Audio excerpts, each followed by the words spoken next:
On a humid August morning in 1855, a child stood on an auction block in Savannah, Georgia, and not a single person wanted to buy him. His pale skin and colorless eyes marked him as cursed, dangerous, a bearer of bad luck no plantation owner would risk bringing onto their property. The bidding dropped quickly, $20, then $15, then $10. Finally, at just $5, one woman raised her fan. Margaret Dunore, a widow who owned 4,000 acres outside the city, paid $12 out of what she called Christian charity. The crowd applauded her generosity.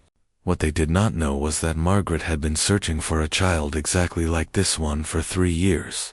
What they could not have imagined was that 73 people would disappear on her property over the next 14 years. Their fates documented in ledgers local authorities allegedly burned in 1861. But one ledger survived, hidden in a foundation wall. Discovered during highway construction in 1959, inside were chilling measurements, bloodline charts, and something called the Purification Project. Before we continue with the story of what happened to that albino boy and the hidden compound, where Margaret conducted her experiments, subscribe to the Forgotten Liturgy and hit that notification bell, because we uncover the mysteries that history tried to bury. The summer heat in Savannah felt like a physical weight. Margaret Dunore, a massive woman whose girth signaled wealth, arrived in her carriage. She was 47, a widow, running her late husband's Belmont Plantation with an iron will. But what truly set Margaret apart was the library she had assembled over the past decade. Over 300 books on anatomy, animal husbandry, and heredity science. The boy brought to the platform that day was perhaps 11 years old, so thin his ribs showed through his shirt.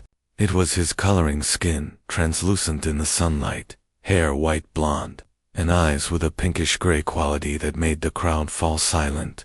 The auctioneer struggled. Albinism carried a heavy, superstitious weight, defying the racial categories upon which the entire system depended. When Margaret raised her fan at $5 and then theatrically announced she would pay $12 for the poor child, the crowd hailed her as a model of benevolent Christianity. But as the boy was led to her carriage, her eyes studied him with the cold calculation of a naturalist examining a rare specimen. She had finally found what she needed. Subject 0 for her terrible vision. The boy, whose previous owners had called him Thomas, sat pressed into the corner of the carriage. Margaret said nothing, but opened a leather journal and began writing observations: his approximate age, the specific shade of his skin and hair, the size of his hands and feet. Augustus, her driver, had worked for the family for 20 years, and his shoulders were tense. Belmont had a dark reputation. People went there and simply vanished. The carriage rolled toward a part of Belmont Thomas would soon know too well, a collection of secluded buildings, hidden nearly a mile from the main house. These structures had been deliberately built using materials from different suppliers, and the workers who constructed them were immediately sold and scattered across 3 states, ensuring no one could compare stories. Margaret led Thomas inside. "This will be your room," she said, her cultured voice carrying no warmth. "You will be provided with adequate food and shelter. In return, you will cooperate with certain procedures, medical examinations, and observations." Thomas, understanding nothing except that survival meant obedience, nodded. "You will be taught to read, write, and understand natural philosophy," Margaret stated. "You may ask questions about your lessons, but you will not ask questions about anything else you see or hear. If you disobey, punishments will be severe." In the cool basement of another building, Margaret lit oil lamps and dipped her pen in ink. August 17, 1855. Subject 0 has arrived at Belmont. Initial observations suggest excellent quality for the Purification Project. She continued writing for an hour. To Margaret, Thomas was not a person. He was the key to unlocking the secrets of human heredity. Thomas's days at Belmont followed a rigid schedule. Margaret herself unlocked his door at 6 a.m., recording his height, weight, and conducting monthly physical examinations with clinical precision. At 7 a.m., his education began with a nervous young tutor named Christopher Vance. Vance believed he was participating in progressive research to see if enslaved children could master academic subjects. Thomas proved an exceptional student, absorbing information quickly. Margaret assigned him books from her library, anatomical texts, agricultural manuals on livestock breeding, and books on heredity and variation. But the true, horrifying purpose of his education would become clear during Margaret's private lessons. She spent the next 4 years preparing him for a role so disturbing that when the truth finally emerged, it would haunt Chatham County for generations.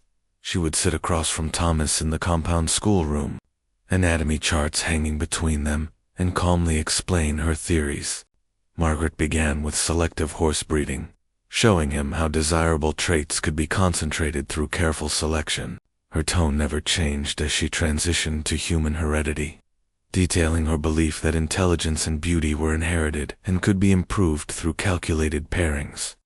Thomas listened, his pale eyes fixed on the charts, learning that silent obedience was his only defense against her suffocating control and isolation.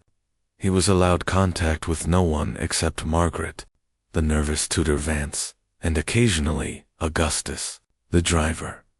What Thomas did not yet understand was that Margaret was educating him not from progressive ideals, but because she needed him to comprehend what would eventually be required. She needed him to appreciate the significance of her experiment, because when he matured, he would become not just a subject of observation, but an active participant in creating what Margaret called her improved line. The compound held others, though Thomas rarely saw them. Approximately 25 people maintained in isolation at any time, purchased for specific characteristics or acquired from other owners. Margaret kept meticulous records, tracking measurements, family histories, and arranging pairings with cold, clinical calculation. Her charts documented dozens of births over 13 years, but the ledgers held a darker truth: a high mortality rate and numerous disappearances. Witnesses who spoke later described infants with degenerate characteristics being taken away and never seen again. In a copper-lined basement, where Margaret preserved biological specimens and alcohol jars, some of which appeared disturbingly human. As Thomas approached his 14th birthday in 1857, Margaret's lessons took on terrifying new dimensions. She began explaining reproductive biology in explicit detail, using anatomical charts and preserved specimens. "You represent something remarkable," she told him, her eyes intense. "Your albinism is a pure expression of recessive characteristics. If paired correctly, the offspring would be invaluable. You are the key to the next phase of this research."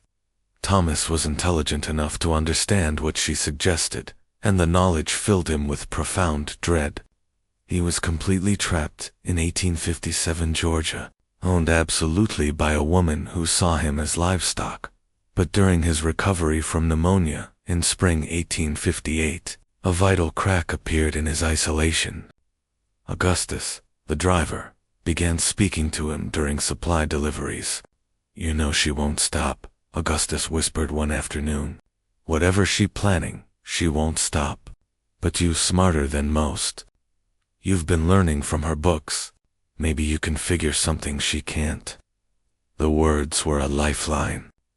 Thomas realized he had been passive, but Augustus was right. He could read, he had access to her library, and he understood Margaret's theories better than she knew. If he was careful, his knowledge could be a weapon. As summer returned, Margaret announced a terrifying schedule. The following year, when he turned 15, he would begin the next phase. She had identified women with optimal characteristics, and Thomas would be paired with them to produce children that could be studied from birth. Thomas listened, nodded, and said nothing. But behind his pale eyes, something had changed. He was planning. Margaret had educated him as part of her experiment. never considering that his own education might give him the tools to resist. The autumn of 1858 brought an unexpected complication. Dr. Harrison Pembroke arrived at Belmont, unannounced, carrying credentials from the Medical Society of Charleston. Pembroke, a rising figure in Southern medicine, was obsessed with hereditary pathologies. He enthusiastically explained his own theories, that the future of medicine lay in preventing weak bloodlines from reproducing through systematic breeding. Imagine a world where hereditary diseases are eliminated through careful selection, Pembroke exclaimed. Margaret, assessing him rapidly, saw both opportunity and threat.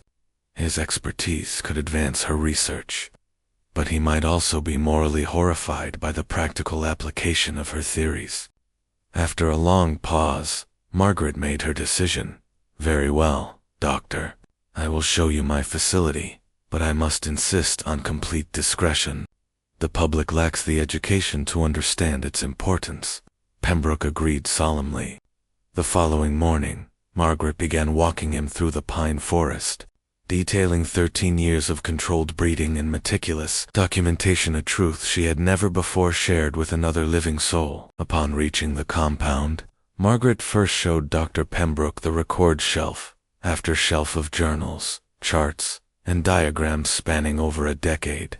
Pembroke was initially excited by the consistency across years, but noted the high infant mortality rate, 37% in one cohort alone. Margaret dismissed the deaths as weak specimens providing valuable data on which characteristics were failures. They then descended into the copper-lined basement. Pembroke professionally examined the rows of glass jars containing preserved biological specimens. While most were organs, several contained small, fully formed infant bodies, their tiny faces suggesting they had not died peacefully. Pembroke was unsettled, but ultimately reassured by Margaret's self-taught anatomical knowledge. Mrs. Dunore, what you have accomplished here represents a singular achievement, Pembroke declared, closing his notebook. Margaret, though content with privacy, saw the allure of scientific validation. To seal the deal, she led him to Thomas. This is Subject 0, Margaret announced proudly. Thomas sat motionless, reading a medical text. At 15, he was thin but luminous, his quiet, educated voice clearly surprising Pembroke. Margaret explained his extensive education and carefully maintained health were all in preparation for the breeding phase. You intend to use him as a stud? Pembroke asked, his discomfort now visible. Yes, Margaret replied coolly. He is now 15. I plan to begin the breeding phase within 6 months, pairing him with carefully selected women to produce offspring that can be studied from conception. The context is entirely different from casual unions. This is controlled, documented breeding for scientific purposes. Pembroke hesitated, his scientific ambition warring with a residual moral sense. Margaret had calculated correctly. Ambition won. He accepted the offer of collaboration, agreeing to monthly visits and demanding full credit when the findings were published. They shook hands on Thomas's sealed fate. That evening, Margaret visited Thomas. Dr. Pembroke is impressed, she told him, her voice hardening. You should feel privileged to participate. The time has come for you to fulfill the purpose for which you were acquired. Thomas remained silent, the full weight of despair crushing him. A respected physician had just validated his nightmare, but Thomas had spent 4 years reading Margaret's books, and as he lay in the darkness, he realized something critical. Margaret and Pembroke's grand theories were flawed. Their predictions about hereditary traits were wrong more often than they were right. Margaret blamed insufficient data, but Thomas suspected a more fundamental truth. Heredity was far more complex than they understood, and Margaret's confidence was a delusion. This insight gave him a fragile hope, not of escape, but of failure. He vowed to cooperate with Margaret's demands because he had no choice, but he would watch, learn, and remember. If Margaret's experiment eventually unraveled, He would make certain the world knew what happened in this hidden place. On November 18, 1858, Pembroke returned, ready to begin the scientific documentation. Margaret received him warmly. She had already selected 3 women from the compound, all exhibiting optimal physical characteristics. She showed Thomas their meticulous records, and explained with clinical detachment that he would be paired with each woman in succession. The next terrifying phase of the Purification project was officially beginning. Thomas listened with his face carefully blank, hiding the revulsion and terror inside. Resistance was impossible. Margaret had absolute power, now reinforced by Dr. Pembroke's medical authority. The first woman Margaret selected was Eliza, 19, withdrawn, and deeply traumatized after Margaret had removed her daughter shortly after birth 2 years prior. On a cold November afternoon, Margaret brought Eliza to Thomas's room, instructing them on what was expected, with no more emotion than if she were discussing housekeeping.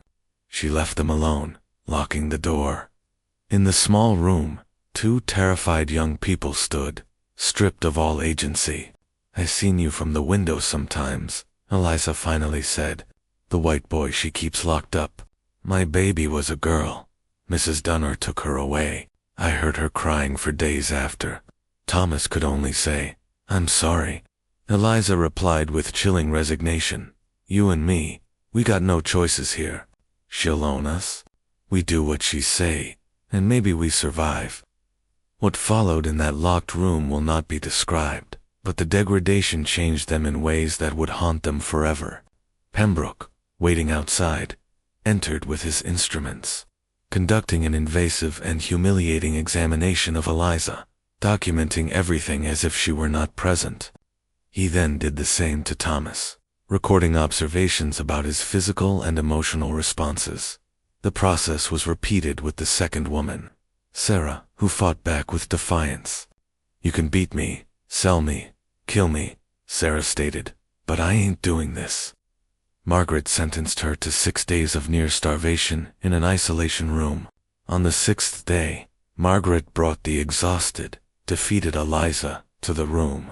Eliza, following Margaret's instructions, described what had happened, her voice carrying an apology that Margaret had not scripted. Sarah finally surrendered, too weak to walk. The process was repeated, Pembroke noting that the subject's condition was compromised by resistance. The third woman, Hannah, witnessed Sarah's suffering and offered no resistance when her turn came. Thomas endured these weeks in a state of numb dissociation, his mind desperately seeking separation from his body. He read Margaret's records obsessively whenever he had access, noting the growing discrepancies between her confident predictions and the actual results of her past experiments.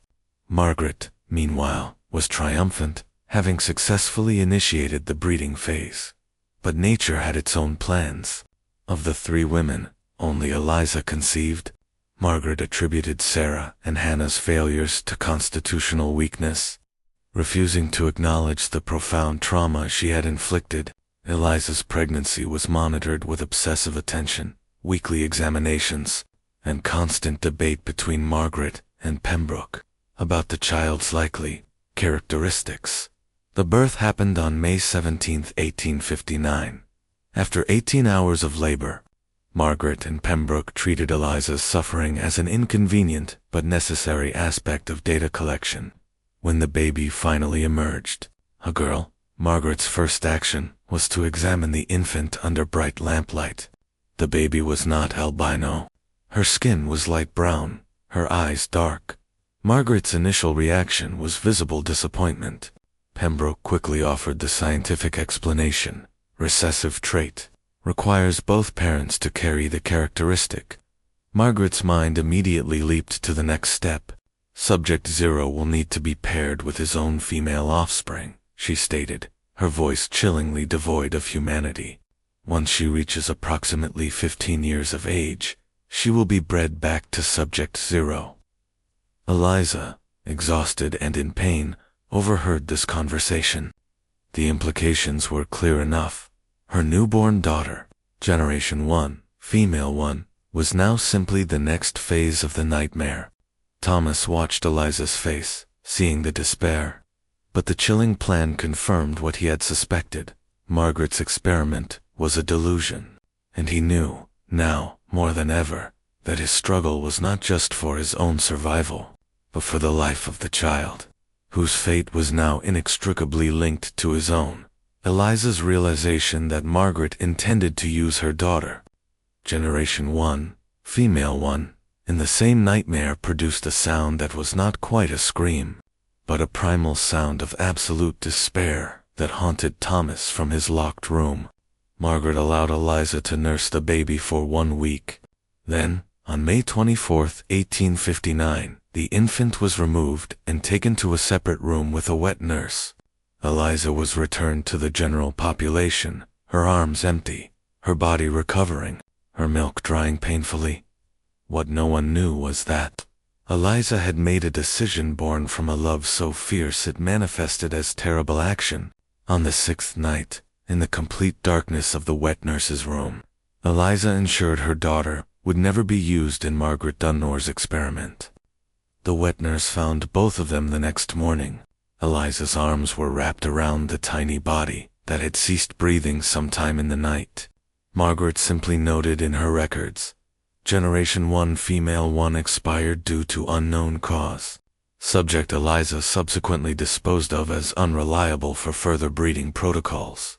In the small cemetery deep in the pine forest, a witness later recalled digging 2 graves that week in May, a larger one and a smaller one, marked only by wooden stakes that eventually rotted away. The summer of 1859 brought stifling heat and an unexpected visitor, Dr. Samuel Hargrave from Atlanta, accompanied by his assistant, Robert Chen, a 24-year-old medical assistant, approached the visit with professional curiosity.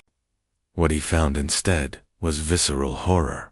As Margaret described her methods, the forced pairings, the high infant mortality, the plan to breed Thomas with his own future offspring. Chen's face grew progressively paler. Mrs. Dunore, he said carefully, what you describe is not research. It is systematic brutality. These are human beings, not livestock. Margaret stiffened. Your moral objections are irrelevant. These are enslaved people, legally my property. The law does not determine morality, Chen replied, despite the danger. What is legal can still be profoundly wrong. I will not participate in this. Margaret ordered both men off her property immediately. While waiting to depart, Chen saw Thomas through his door's small window. What is your name? Chen asked softly. Thomas, sir. Chen nodded, committing the boy's face to memory. I will remember you, Thomas. I promise I will remember. Chen and Hargrave argued all the way back to Atlanta. Hargrave eventually agreed. The work crossed ethical lines but refused to take action. Chen had no such hesitation. Within days, he began writing letters to medical societies, abolitionist organizations, and newspapers, describing the full scope of the horrors at Belmont, the preserved infant specimens, and Thomas, the albino boy, being prepared for systematic breeding. The response was disappointing. In late 1859, with the South on the brink of civil war, few institutions were willing to investigate a wealthy, white woman's plantation based on the claims of a young medical assistant. Frustrated but undeterred, Chen made a fateful decision. On December 12, 1859, he traveled back to Chatham County. He began quietly interviewing people in the area, drivers, tradesmen, free blacks, assembling testimonies that corroborated his observations. Margaret learned of Chen's investigation in late December and immediately understood the threat. She began destroying evidence, burning the most damning journals, disposing of preserved specimens, and reducing the compound's population by selling people to distant plantations. Most significantly, she planned to relocate Thomas entirely to property in Alabama, but in her ruthless haste, she failed to account for Augustus, her longtime driver, who had witnessed 14 years of horror. including the burial of Eliza and her baby. Chen's investigation gave Augustus a hope he had never had before. On January 15, 1860, Augustus secretly met Chen in a Savannah warehouse and told him everything: the hidden compound, the forced breeding, the high mortality rate, and the cemetery in the forest with its numbered stakes. Augustus provided Robert Chen with the final, essential pieces of evidence: names of the disappeared, dates, details of Margaret's methods, and, most importantly, a map showing the hidden compound and how to access it. Chen now had the corroborating testimony he needed. He presented his evidence to Sheriff William Pritchard in Savannah. Pritchard was in a difficult position. Margaret Dunore was wealthy and influential, but Chen's documentation, combined with the driver's testimony, was too detailed to ignore. On January 23, 1860, Pritchard, accompanied by 2 deputies and Chen, arrived at Belmont with a court order. Margaret met them with cold fury, but was forced to lead them to the hidden buildings. What they found confirmed Chen's worst descriptions: the population reduced to 8 malnourished people. The records room mostly burned, but still containing Dr. Pembroke's detailed medical notes, and a basement with dozens of preserved specimens, including human infants. Most damningly, they found Thomas, who, at 15, could articulate exactly what had happened over the past 5 years. Pritchard was horrified. He placed Margaret under house arrest pending formal charges and closed the compound. Margaret's defense was immediate and calculated. Her high-powered lawyers argued that everything she had done was legal under Georgia law. Enslaved people were property, and owners had absolute discretion over their reproduction and treatment. The case would likely be dismissed before reaching trial. But then, Dr. Harrison Pembroke intervened. Consumed by guilt, the Charleston physician traveled to Savannah on February 8, 1860, and provided testimony that corroborated every detail of Chen's accusations. More importantly, as a respected white physician, his testimony carried weight that Chen's and Augustus did not. Pembroke admitted his own participation, describing the forced pairings as systematic brutality disguised as science. Even with Pembroke's testimony, Margaret's lawyers were prepared to argue that no crime had technically been committed under Georgia statute. They were preparing to dismiss all charges when Chen made one final, desperate move to uncover the truth about the disappeared. Chen was still obsessed with one question: what happened to the 73 people who had vanished? On March 14, 1860, Chen, Pritchard, and deputies searched the pine forest until they found the cemetery Augustus had described. What they discovered was far worse than anyone had imagined. Careful examination revealed disturbances, indicating at least 47 separate grave sites. 47 people buried in unmarked graves. Their deaths never reported. Excavation confirmed the horror. Multiple infant remains, some deformed, others healthy. Adult remains suggesting malnutrition, and, most disturbingly, 3 adult remains that showed clear evidence of violent skull fractures and unhealed, broken bones. This discovery changed everything.